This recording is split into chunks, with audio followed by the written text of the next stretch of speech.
राजदरबार में दोनों युवक उपस्थित हुए। मैं आपका ऋणी हूं।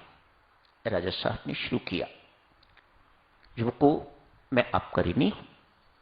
मेरा बहुत बहुत प्यार, मेरा बहुत बहुत नमस्कार स्वीकार करो। क्या चाहते हो? मैं आप दोनों को पुरस्कृत करना चाहता हूं, पुरस्कार देना चाहता हूं। वैभव ने झट से कहा, महाराज यदि खुश हैं तो मुझे 10,000 स्वर्ण मुद्राएं दे दीजिएगा, ताकि मेरा जीवन यापन, जो शेष जीवन है, वह ठीक चल सके। दीजिएगा। हुक्म हुआ राजा साहब का, इसको 10,000 स्वर्ण मुद्राएं तत्काल दे दी जाए। विवेक की बारी आई। कहता है, राजा साहब, छोटा बच्चा था, माता पिता की मृत्यु हो गई, अतएव सब कुछ मन का मन में रह गया, पढ़ नहीं सका। बड़ी लालसा थी, पढ़ूं, पढ़ के कुछ बनूंगा, अपने माता पिता का नाम रोशन करूंगा। बेशक मर गए, लेकिन उसके बाद भी उनका नाम रोशन करूंगा। अतएव पढ़ने की इच्छा मर गई, खत्म हो गई, पढ़ न सका। यदि मेरी पढ़ाई का अब भी प्रबंध किया जा सके तो आपकी मेहरबानी होगी। मुझे धन नहीं चाहिए, मुझे घर नहीं चाहिए, मुझे रहने के लिए कुछ नहीं चाहिए। मेरी पढ़ाई की व्यवस्था कर दीजिएगा। मैं आपका ये उपकार कभी जिंदगी में भुलाऊंगा नहीं। हुक्म हो गया। अमुक आचार्य के आश्रम में इस युवक को पहुंचा दिया जाए। सारी की सारी व्यवस्था राज्य से होगी। बहुत प्रसिद्ध आश्रम है। वहां आश्रम में विवेक चला गया है। 12 वर्ष तक वह रहा है। शुरू से पढ़ाई शुरू की, पुराने संस्कार सुसंस्कार जागे। वासना भी भीतर है, कुसंस्कार भी भीतर है, तो सुसंस्कार भी भीतर ही हैं। मौका मिला, आचार्य मिले, संत मिले, उन्होंने कुसंस्कारों को दबा दिया नीचे और सुसंस्कारों को उभार दिया। विवेक इस वक्त सुसंस्कार युक्त हो गया हुआ है। अतएव पढ़ाई की शार्प मेमोरी, इतना पता ही नहीं था कि मुझे ये सब कुछ इतनी जल्दी याद हो जाएगा। शास्त्रों का अध्ययन किया, प्रकांड विद्वान बन गया। अनेक सारी सिद्धियां प्राप्त हो गईं, अनेक सारी अनुभूतियां मिली, बहुत प्रसिद्ध हो गया।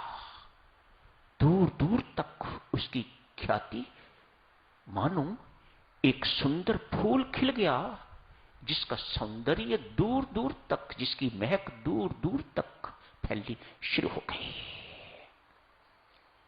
12 वर्ष का समय बीत गया है, 13वां साल लग गया है। आज सोचा, चलो अपने गांव की ओर चलता हूं। परमात्मा की कृपा से कुछ प्राप्ति हुई है, तो यदि इस प्राप्ति से दूसरों को कुछ प्राप्त हो सके, जो कुछ मिलता है साधक के लिए अपने पास रखना बड़ा मुश्किल, वह उसे बांटना चाहता है, देना चाहता है। जो कुछ मुझे प्राप्त हुआ है, शायद मैं दूसरों को भी प्राप्त करवा सकूं। इसी आशय से आज वह अपने गांव की ओर चल पड़ा है। झुग्गी झोंपड़ियों में पहुंचा है। अरे वैभव, तू अभी भी झुग्गी झोंपड़ी में? इतना सारा धन, इतनी संपत्ति, 10,000 स्वर्ण मुद्राएं कोई छोटी संपत्ति नहीं मेरे सामने। तुझे राजा साहब ने दी थी और तू अभी भी झोंपड़ी में रह रहा है। तूने क्या अपनी हालत बना रखी है? क्या हो गया है? वैभव देवियों सज्जनों इतना कमजोर हो गया हुआ है, इमेशिएटेड, मानो हड्डियां दिख रही हो, इस प्रकार की उसकी हालत हो गई है। आंखें धस गई हुई हैं, चेहरा पिचक गया हुआ है। वैभव वैभव नहीं रहा। मानो 10-12 साल में बुढ़ापे ने इस प्रकार से उसे घेर लिया है कि वह एक शव की तरह चलता फिरता शव जैसा होता है, वैसा दिखने लग गया है। क्या हुआ है तुम्हें? विवेक ने पूछा।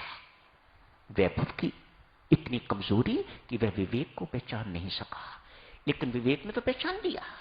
विवेक जो ठहरा, एक पात्र को पहचानता है, कुपात्र को भी पहचानता है। विवेक जो हुआ, इसी विवेक की चाह है साधक जनों, इसी विवेक की जरूरत है एक साधक को। ये विवेक ही जीवन में होना चाहिए। क्या हुआ है तुम्हें? कहा वैभव, क्या बताऊं क्या हुआ? बताते क्यों नहीं? इतना धन लेके आए थे, क्या रास्ते में किसने लूट लिया? नहीं विवेक, धन ने मुझे लूट लिया। शब्द सुनो, विवेक पूछता है क्या इतना धन राजा साहब ने तुम्हें दिया था, क्या रास्ते में किसी ने लूट लिया, छीन लिया? नहीं, धन ने मुझे लूट लिया। धन मिलते ही मेरे कुसंस्कार उदित हो गए।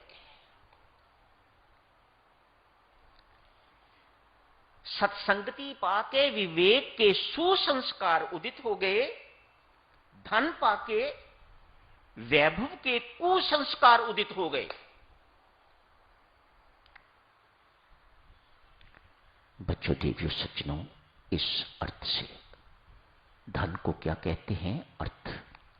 शास्त्र कहता है इस अर्थ के साथ 15 अनर्थ जुड़े हुए हैं। जो इन अनर्थों से बच सका, धन उसका कुछ ना बिगाड़ सका। जो इनके चंगुल में फंस गया, वह कम से कम इस जन्म में तो नहीं निकल सकेगा। मेरे कुसंस्कार जागृत हो गए, कुसंगति में पड़ गया, विलासी जीवन बिताने लग गया, शरीर जर्जर होता गया। देख, मेरा शरीर अंदर से खोखला है, कुछ नहीं रहा इसमें। मैंने अपने जीवन को बर्बाद कर दिया। विवेक, सच मान, परमेश्वर द्वारा दी हुई इस अनमोल रचना को, परमेश्वर द्वारा दिए हुए इस अनमोल जीवन का मैं सदुपयोग नहीं कर सका। मेरी जिंदगी की सबसे बड़ी हार।